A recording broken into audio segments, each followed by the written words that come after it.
Welcome back mga kaaldab. Ito na naman po ang inyong lingkod, si Mr. Destiny at magbibigay po tayo ng pinakamainit na update po ngayon sa social media mga kaaldab. Ito yung pinaka-latest na update po natin. Nakakatuwa naman po kasi kumbaga hindi na naman po sinuot ni Mengay ang singsing na kung saan nga po talaga naman pong dapat lagi nga pong suot ni Main Paul Carson.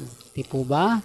Kaya nga sabi ko sa inyo masaya po ako mga kaaldab sa mga nakikita natin, sa mga nababasa po natin.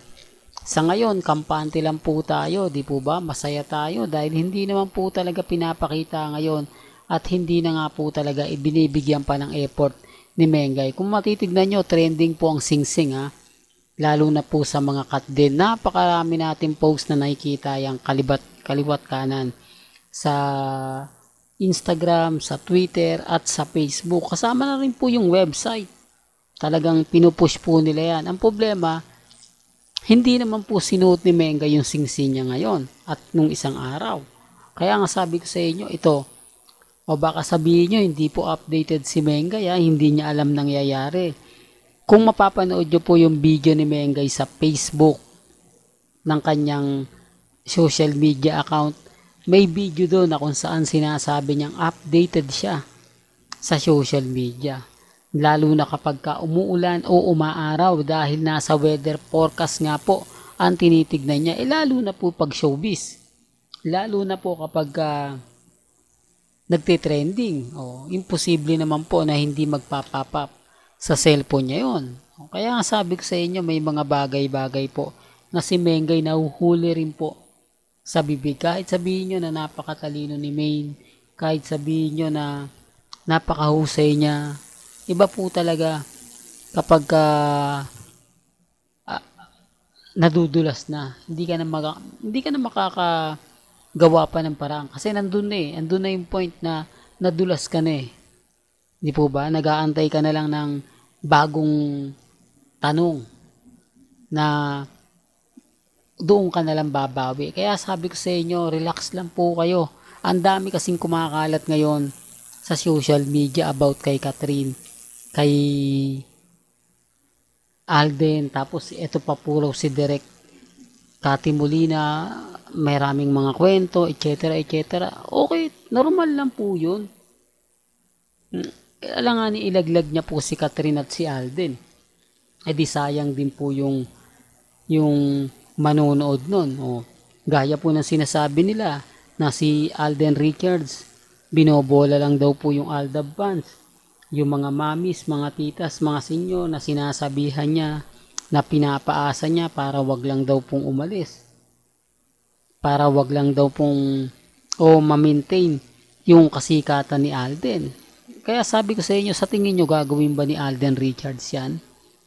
Siyempre hindi. At yung tanong naman po kay Direk Cathy Molina, wala naman pong direktang sinasabi ni Direk Cathy Molina na sina Alden si Catherine may relasyon. Ang sinasabi niya, depende na lang sa dalawa. Depende na lang sa mga nakikita ninyo. Pero wala siyang sinabi na may relasyon. At wala rin siyang binanggit na may relasyon yung dalawa.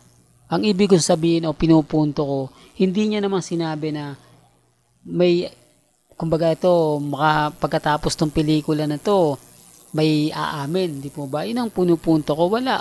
Sinasabi niya lang kung ano yung nakikita nyo sa social media. Yun lang po yun. Kaya lang, syempre dinadagdagan na po yan eh. Iba na po talaga yung kwento sa una. Iba na rin po ang kwento sa bandang huli. Di po ba? Ulitin ko lang po. Ang dami po kasi mga kwento na wala naman po talagang katotohanan.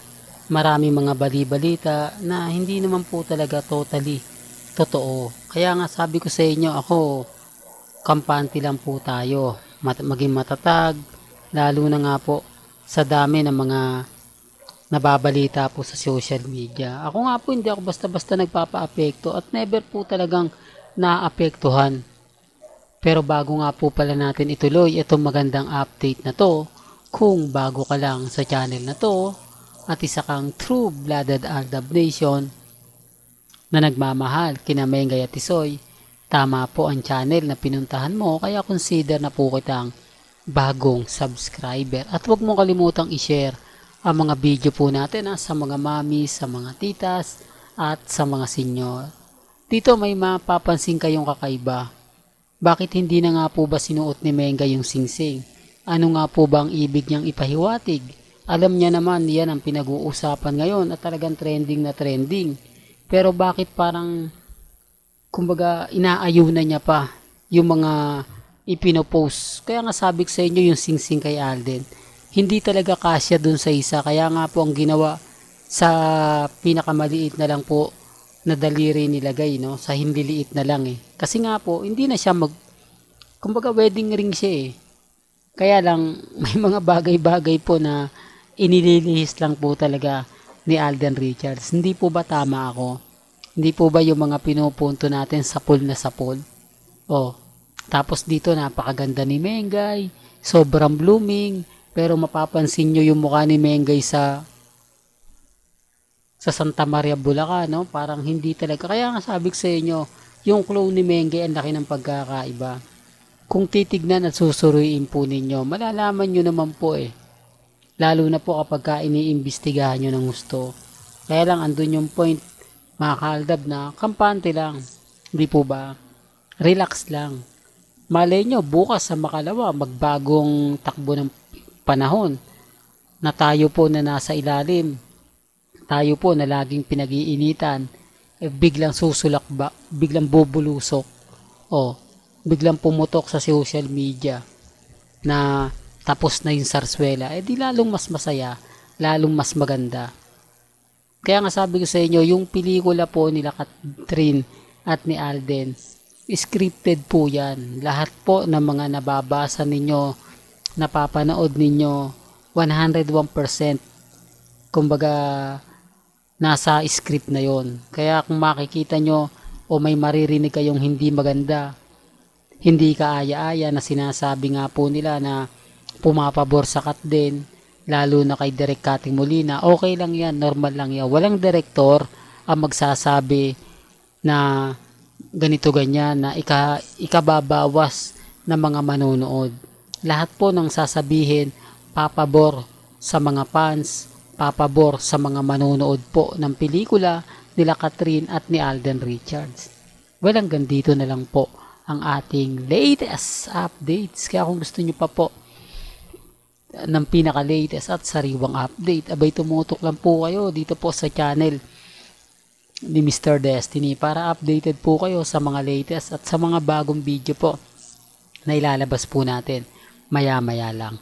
Hanggang sa muli, salamat po sa panonood at pakikinig.